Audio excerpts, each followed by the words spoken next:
Welcome back to the show, everyone. This is the Voices of Healing podcast. My name is Tina Clark. I'm your host and also a shamanic Reiki master teacher.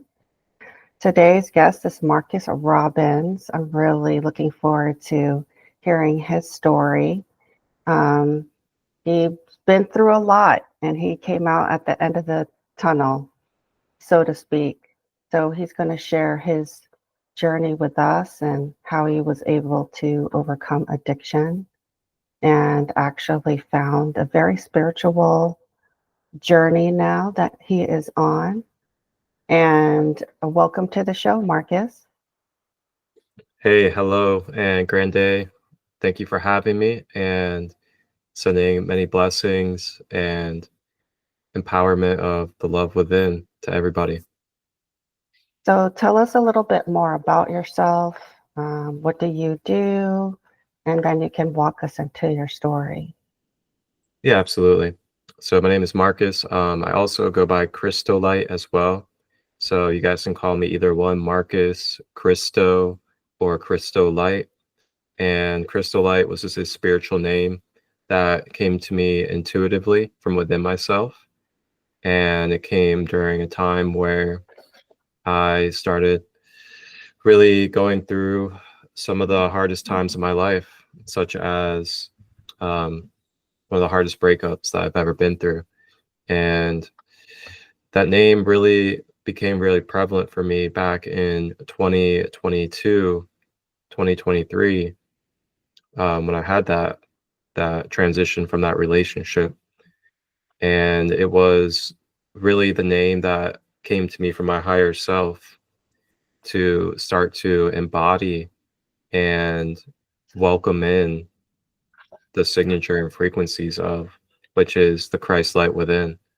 So with that name came to me as not something to define myself, not something to label or put a spiritual prestige on.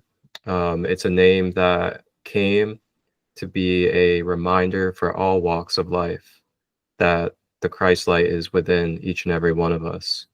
And through me as an example of devoting my life to embodying the Christ light within, crystal light, I naturally reflect to others that Christ light within. So that's crystal light and where that comes from. So me, myself, I am a multifaceted, holistic, shamanic, quantum level practitioner. I offer various styles of Reiki, ranging from Usui to Sekum, which is the Kemetic Egyptian, as well as the Ascended Master techniques.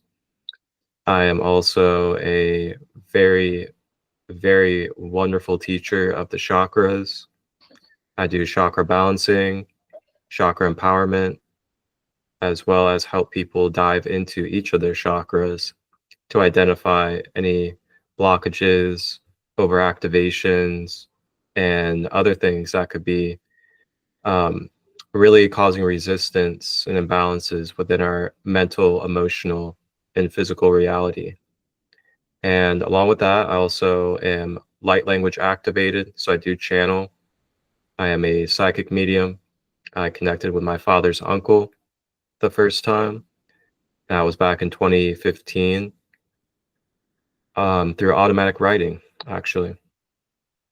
And then along with that, I also help people with inner child healing, subconscious reprogramming. I also do akashic record, soul origin meditations to help people remember and become aware of their galactic origin and help them activate dormant DNA and clear out any traumas that could be tied, aka soul retrieval. Whether it's a different star system, different earth life, that's something that comes with that service. And then lastly, I also do life coaching or life guidance. I do it on a weekly basis, and it's a very authentic way that I do it. I do it with shadow work meetings, as well as building new habits and routines for a daily schedule. And then I also help people with developing more conscious communication, boundaries, and ways to navigate their everyday life. And along with that, I also do custom guided meditations. So I offer customized personal meditations where you guys get to choose the background frequency or the instrument. Along with that, you get to choose the archetypes you connect with, spirit guides, the intentional focus, as well as the time and space that you experience it through. And that is something that's fully customizable. And I professionally produce it through an MP3 audio. And then you get to receive that MP3 for the rest of your life. So, really cool thing. You get to really build something that you feel like could really resonate and help you on your journey truly, as in the type of frequency, the intention, and the guides that you connect with. I know for a lot of us, those are very securing things. Those are things that really help us feel comfortable, secure, safe, and to feel like we're supported while going through our healing process. So that's one of the main intentions why I offer that. So with all that being said, those are my one-on-one services. You guys can check me out at sacredlight33.as.me to look at my services. Along with that, I'm also a content creator. I'm an editor and producer of my own broadcast network. I have multiple podcasts and shows, all holistic conscious based. I'm also into, that spiritual humor and comedy as well. And then I also broadcast other community around the world through my broadcast network as well. And you guys can actually tap in for free, 0 fees on YouTube, Facebook, and Instagram Live. The YouTube channel is Sacred Light Healing and Wellness or Sacred Light Broadcast Network. And then the Facebook is Christolight Robbins. And then I also host retreats, events, and online workshops. And there's multiple retreats coming up this year. We have Colorado in June, Sedona for Lionsgate in August, and then there's some more. So that's a little bit about what I do now, what I offer, and what all is available for sacred community to be involved in, whether it's an attendee, a collaborative effort, or a continuous growth with other community. Wow, you are doing a lot, Marcus. You must be a busy man. Certainly am. And I'm also taking care of a dad that's recovering from 11 months ago of a brain hemorrhage. So I'm his caregiver every day on top of everything. Wow. So tell us more about your past and how did you become this person that you are today, where you are you're a Reiki practitioner. You do so many things. Yeah, absolutely. So my story is, a story that's not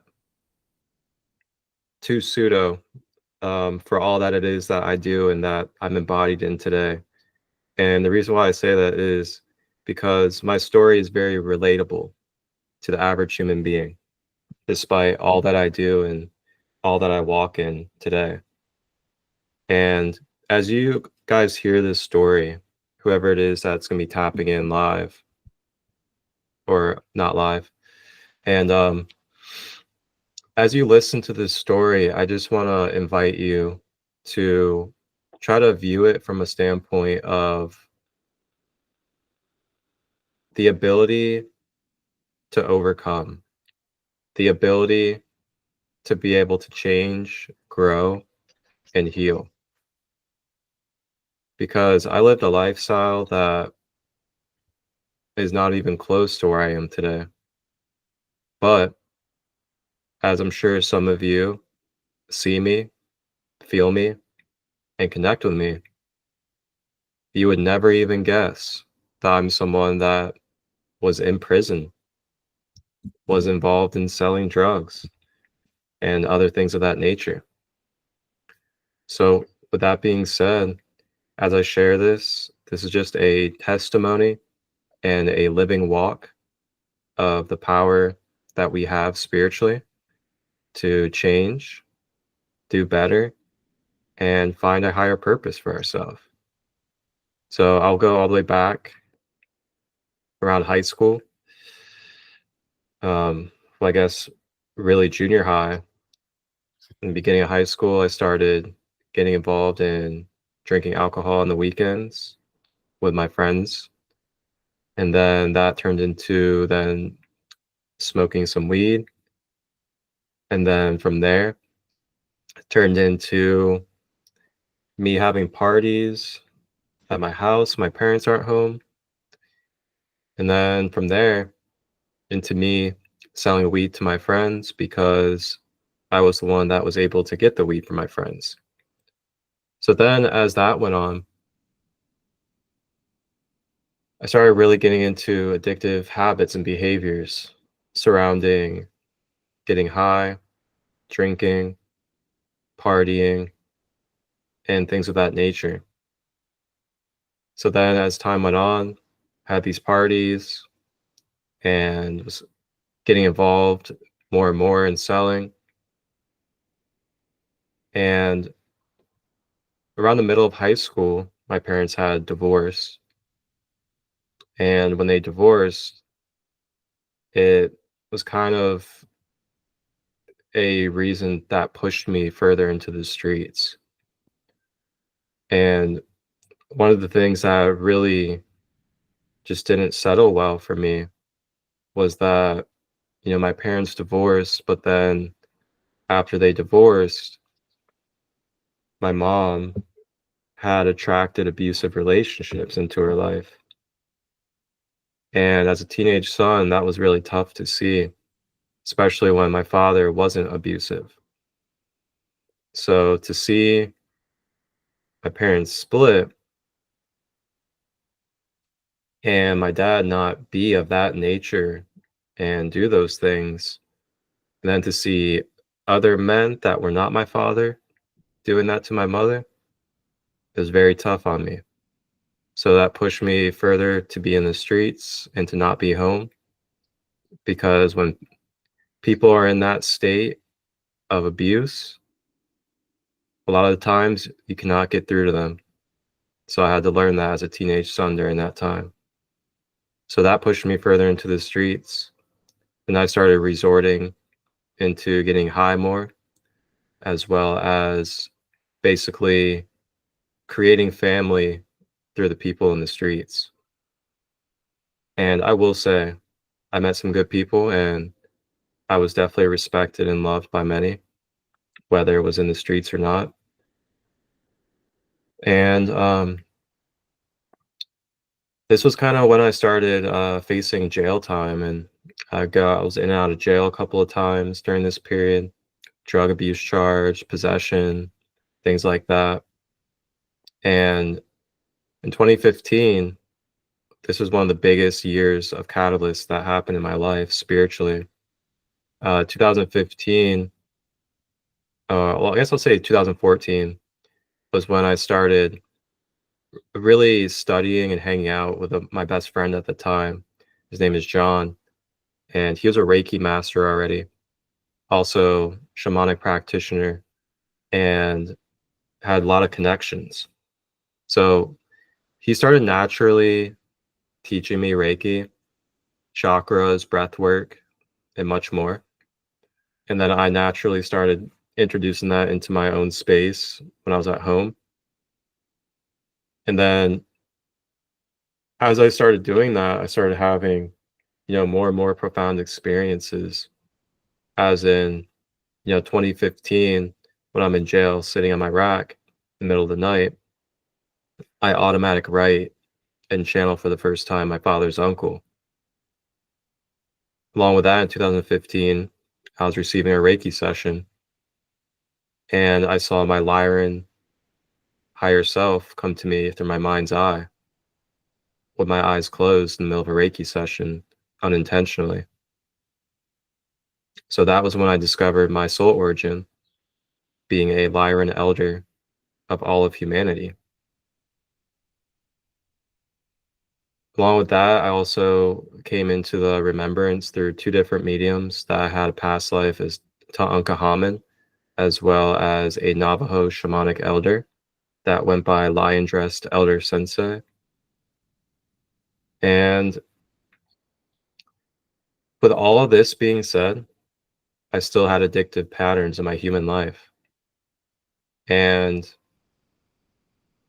as time went on, these new practices that I came into my life, slowly but surely, did start to help me become more stable within myself. And when I started like really creating routines around these practices, guided meditation, chakra balancing, things of that nature, that was when I started really seeing the difference. And the difference was that I was feeling more calm and at ease. I felt more regulated, more grounded and secure, felt more confident, and I could feel a more higher and spiritual connection within myself through these routines and practices. So through that, it did help me start to naturally kind of wean off of the different substances that I was taking. And some of those substances range from mushrooms and other psychedelics to ecstasy, Molly, cocaine, and of course, alcohol.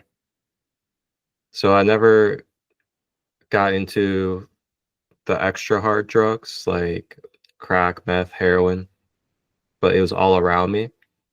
And I also had friends that had passed away from fentanyl and heroin as well. So I'm definitely well aware of it and the impact it has. And 2015 was also when I found out that I sold to an undercover. And I went to court and everything like that. And that lasted for a while and I got put on house arrest and probation. And then I was sentenced to 4.5 years on the shelf. So they put it on the shelf, which means basically that I have an opportunity not to serve the time by completing my house arrest and probation. Or if I don't, then I end up serving my time. So, long story short is I started doing really well at first, but then I didn't change my environment and I didn't change the behaviors around those environments. And I got myself caught up in that mindset that if I'm doing so well or if I'm staying clean, then maybe I can get everyone else to do it or I can get other people to do it. And that was actually a codependency that manifested and ended up backfiring basically, as in I went over there and I hung out a couple times. I wouldn't smoke or anything, but then there was one night that came around where I drank a little bit of alcohol with them, and then through that alcohol I was then distorted and open enough to go ahead and smoke with them. And then once that re-stimulated, then I got my addictive tendencies back rolling. And I started failing my drug test for weed. And then that led up to me making the very impaired decision to do cocaine at a party and ended up failing my drug test a few days later. So with that being said, once I had failed that drug test, there was no going back home for me. From that moment on, I was then being arrested and taken over to the jail to go serve my prison time. Not saying goodbye to anybody, not seeing my friends, my family, just going in for a regular meeting and expecting to go back home. And the next thing you know, you're going to prison and you're not going back home and you can't. So that was very tragic in that moment. And got to prison. There's so much I could share about prison. I mean, the conditions and things that you have to go through. But, long story short is first few months, I had to start out in about maybe 22 hours of lockdown a day, 21, 22 hours of lockdown a day. And we're talking a very small cell with just brick walls, concrete floor, a sink and a toilet, and 2 beds, all within a small space with no walls, no barriers, and you're sharing that with another man. And again, no walls, no barriers, sink, toilet, 2 beds. And throughout my journey there, I was very inspired, enlightened, and empowered. I had a lot of respect from others, and a lot of others looked up to me for the light that I carried, as well as the knowledge that I was able to share with them. I also taught about 8 inmates how to meditate, how to balance their chakras through breathwork meditation, and I'd even guide them through meditations in the softball field once we got to that point, my main prison. Because you go to the reception center, which is where everybody in the state goes before going to your main prison. And there, that's where they do basically like 22, 23-hour lockdown. And then once you get to your main prison, depending upon the level of security, I was at a level 1, level 2 camp. You then get a few hours of the day to go out into the rec yard and do recreational activities. So what we would do is we go out to the softball field, sit in the grass and meditate, and I would guide them through that. So I end up also reading the Bhagavad Gita, scripture from the Bible, and I would translate it to my inmates, to my fellows, for tangible use for them. So that was also a pretty cool aspect too. So long story short is during that prison time, I became very activated and I became very aware of my higher purpose and the gifts that I had and how to basically start implementing and utilizing the practices that I've been honing in on for the few years and learning through John into service for all. So I then got out of prison the end of 2017 because I got out early on a judicial release. And when I got out early on that judicial release, I was inspired to move forward with what it is that I was doing for others. And that's when I created Sacred Light Healing and Wellness 2018. Then I also got Reiki certified and crystal healing certified. Then I started doing free online Zoom meditations to start practicing with others, and I'd have nothing but positive feedback. And then from there, I created my podcast in 2019. And the reason why I created that was because, I was having such extraordinary, extra dimensional conversations every day. And it got to a point where it was like, I'm sure we've all said this before, I feel like this conversation should be recorded. And it got to a point where like, I felt like I was saying that over and over. So I was just like, all right, I'm going to go ahead and make a podcast so I can actually start sharing these everyday life conversations that I'm having with people, because it's very extraordinary and very mind-opening. So that's when I created that in 2019. 2020 came around, and then for about 2 years, I kind of took a break from serving and creating and all that stuff. That was actually when I got into the very, very big catalyst relationship that I was speaking on that led me to the Christolight name. And 2022 came around, and that was when the relationship ended. So I was able to focus more on my service again. And that's when I went more full blown into doing lives, podcasting, creating shows, as well as creating more services, doing more online workshops. And then most recently, last year was when I started hosting my own retreats. And then I've been doing continuous events here locally in Ohio, as well as in other states. And yeah, there's just so many opportunities that I have created now today through this walk and through this journey to be able to allow others to be able to go through their processes very authentically and uniquely, while also receiving conscious and holistic support. And most importantly, and I want to share this, is that everything that I do is from a standpoint of empowerment. Everything that I share, everything that I demonstrate, I try to make it as clear and as tangible for any human being, no matter what conscious level you are at, so that you can access and also equip yourself with these different practices, tools, and strategies for your everyday life, so that you can have more empowerment, have more tools, have more knowledge for navigating your own soul journey. Because when it comes down to it, we are all responsible and accountable for our own being.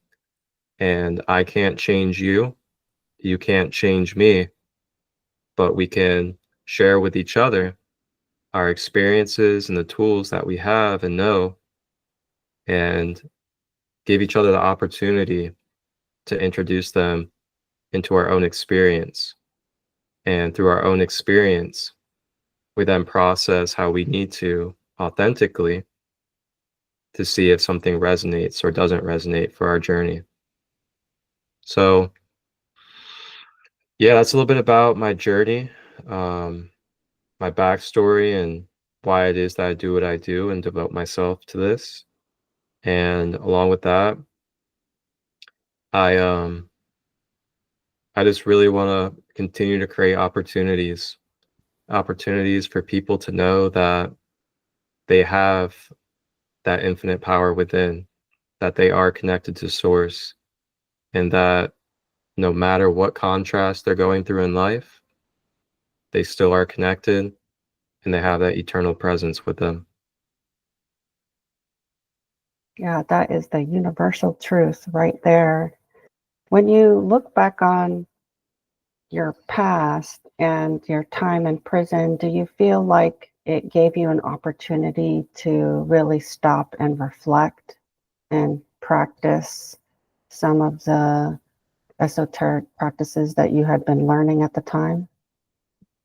Oh yeah, big time. I will actually credit I'll actually credit prison for being maybe one of the largest catalysts in my whole life that brought me into this pathway of service and healing.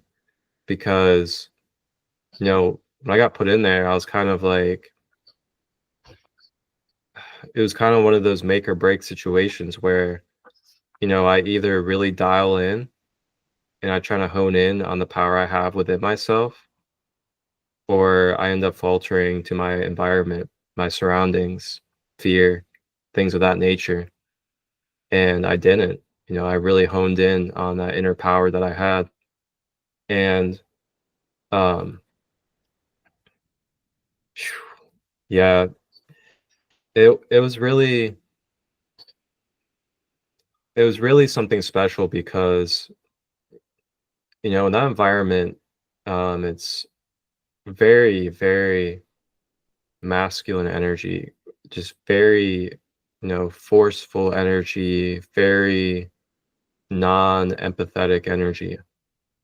And to go in there and do what I did, and to really be like the only one that I knew of, that others knew of, that were doing what I was doing, it just really spoke volumes to my purpose and the capabilities that I had as an instrument. And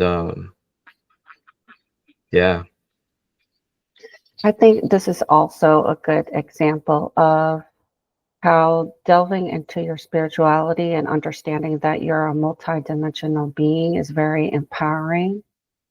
You know, you mentioned that you are a Lyran elder, and I'm sure when you learned that, it just broadens your horizons. You realize, yes, I am playing Marcus in this incarnation for this brief moment in time on Earth, but I've done many, many other things. And those lifetimes you can tap into, that wisdom you can bring in intentionally now if you want to, right? Can you tell me a little bit more about what being a Lyran elder is? Yeah, absolutely. So, of course, there's going to be variants of type of Lyran elders, and there's going to be different roles depending upon who you are. But just to give a broad exclamation through my own standpoint, is that um, the council that I sit with, I can only speak for myself. Really, I can't speak for other Lyrans. But the council that I sit with, um, we come from some of the original blueprints when it comes to the makeup of this specific galaxy. So throughout history of the galaxy, there's birthing, there's destruction, and the Earth is one of the youngest births in this galaxy, which is why the Earth is only in a third dimensional collective that is ascending into a fourth and fifth dimension. It's because it's a young planet that is aging, if you want to say that, or growing. And part of this is when you're a Lyran elder, you carry the memories, the DNA, and the direct energy of being a guardian, or basically like a elderly figure to this galaxy, because as they call it, and you guys can actually check out this stuff. Astral Legends TV is a great YouTube channel where they break down galactic history as well as the different species and origins. The Ascension Glossary is a great website where you can research about this stuff as well. But so with being a Lyran elder, we're part of the original blueprint that makes up this specific galaxy as well as humanity. And the Lyran, as well as the pure dragon Sophia energy, are basically the two main polarity energies that make up this galaxy that we're in. So this is why we hear about the crystal star, Sophia grid, and things of that nature. It's because they directly connect to those aspects of the galaxy. And the different planetary systems and different parts of this galaxy are all mixed together to make this Earth. And the Earth is basically a child to all of these different aspects of the galaxy. And when you're in the position that I am as a Lyran, there comes a lot of responsibility of really being a holder of the keys, being a holder of the master blueprints and the original blueprints that bring balance, healing, and restoration to the planet. And also being a guiding point, a teacher, a leader, and helping be an example for the other souls and humans to become aware of who they are and their relationship to this universe, as well as how the universal laws and conscious ways of being an alchemist work when it comes to this dimension as well as other dimensions. Um, so then, lastly, I'll just also say that, being a Lyran, we're also like great protectors of the truth. We're also really good at healing and clearing energies that distort as well as create imbalances. And we're also really good at understanding how systems work. So we, being a original blueprint or a founder blueprint energy, we naturally have a gift for knowing how systems work, the ins and outs of systems, how to create sustainable systems, and how to change what's not sustainable in systems as well. So yeah, I'll kind of leave it at that. It's a very complex thing to really explain. So I know you mentioned Anubis before in our previous conversations, which reminds me, I want you to share some of my knowledge of Anubis, but not on this interview. But is Bastet and like Sekhmet, are they Lyrans? Yeah. Okay. Yep. They are Lyrans. So this is also a pretty fun conversation too. And if anybody's ever open to this stuff, feel free to reach out and contact. I love talking about it, but um, something very interesting and cool about this existence that we're in is that not only are these energies, not only are they archetypes of our mind, but they also exist. So what I mean by that is that we got to keep in mind that existence is an illusion, basically. So everything in existence is an illusion of the source. Nothing is pure source here. Everything is an illusion of it. And it's not a good or a bad thing for everybody out there. Because I know it's thrown out there a lot. Oh, life's illusion, whatever, blah, blah, blah. All these like kind of negative contacts that come with it. But really, it can be empowering to know that life is an illusion. Because when you understand that life is an illusion, then you realize that it's all just a big dream, ever changing, and that nothing is finite, nothing is set and true when it comes to the illusion of life. And with that, it makes you an alchemist of energy and vibration in every moment. So, oh, that got deep for a moment. 1 second. What was your question again? Sekhmet and Bastet. Oh, yes. Okay. So, yeah. So these archetypes also exist because they're a part of, this material um, illusion. And basically, there's multi dimensions to our existence, and there are parallel dimensional planes. And in these parallel different dimensions, there are different beings that occupy them and reside within them. Just like how here in this third dimension, we have these human bodies, and we have animals, trees, all these different things. They exist in the third dimension in these forms. So in the fourth dimension, you have beings that exist in a fourth dimensional body, a non-third dimensional body. Fifth dimension, same, 6, 7, so on and so forth. You hear about these in the Book of Enoch. You hear about this in the Kabbalion.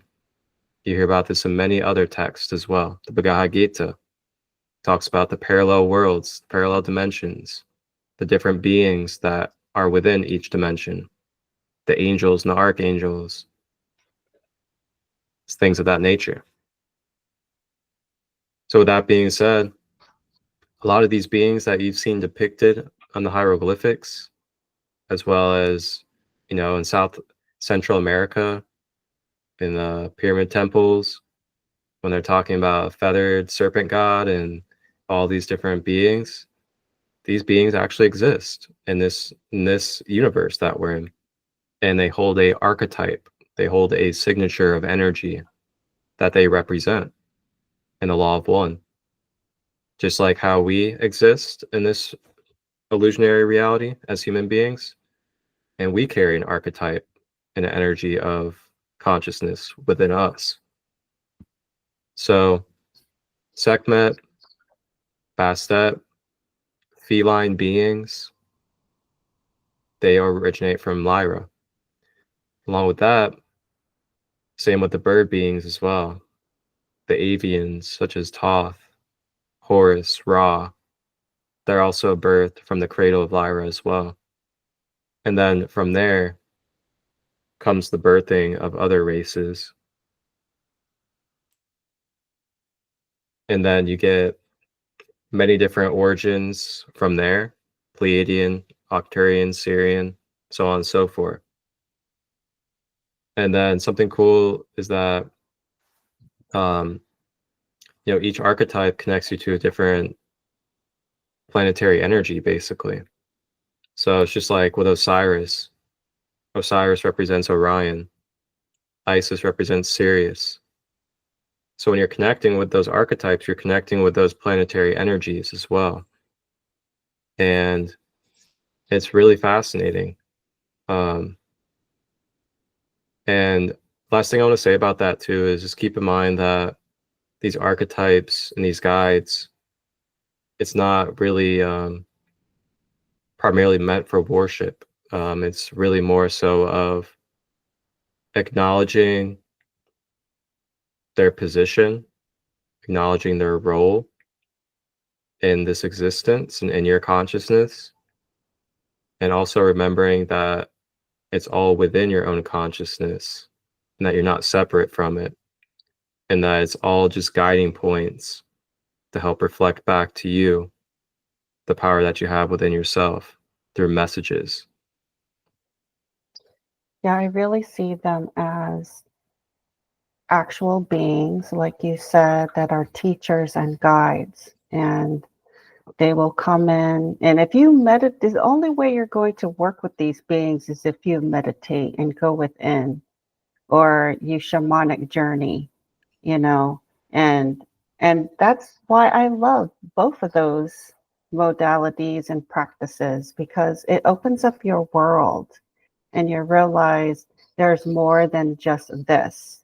There's so much more out there, and there's so much help too, that you're completely surrounded by spirit guides. There are guardian angels assigned just to you and to help you. And so the way to access that help is to ask them, to start talking to them, to engage the conversation. And even if you can't hear them, they can deliver information to you via a vision or a feeling or a message or a synchronicity. Mm-hmm. Well, Marcus, I think you're inspirational, and I think it really shows how strong of a person you are, that you were able to go through all these traumatic things in your past and still move through them and learn from them, and then teach others to change and do better. So again, can you share your website so people can find you? Yeah, absolutely. So I have a link page where you guys can find all of my socials, my YouTube channel, as well as organic reishi coffee that I'm a distributor of, and also where you guys can access a nice clear space to look at my upcoming retreats and register. And that is listen.to/sacredlight33.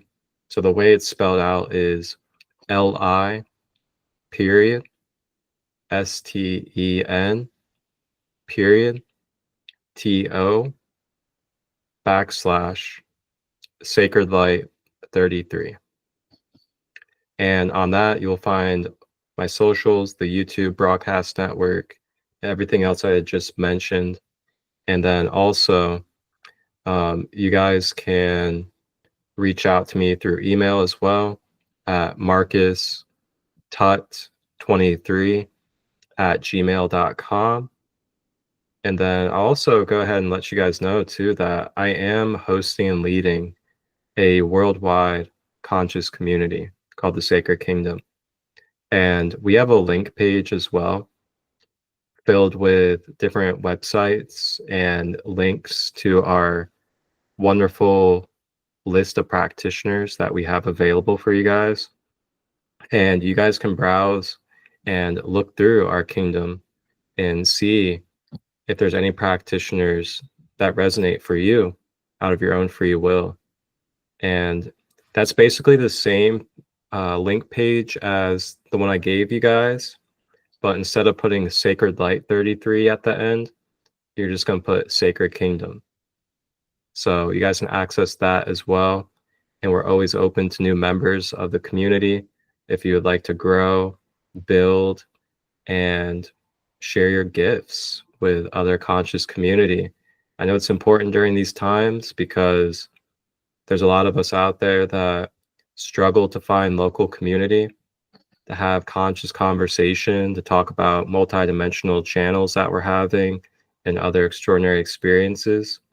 But we have all of that, and it's here for you. So just reach out anytime. Thank you so much, Marcus, for sharing your story and your beautiful energy with us. Absolutely. It's an honor. Thank you so much.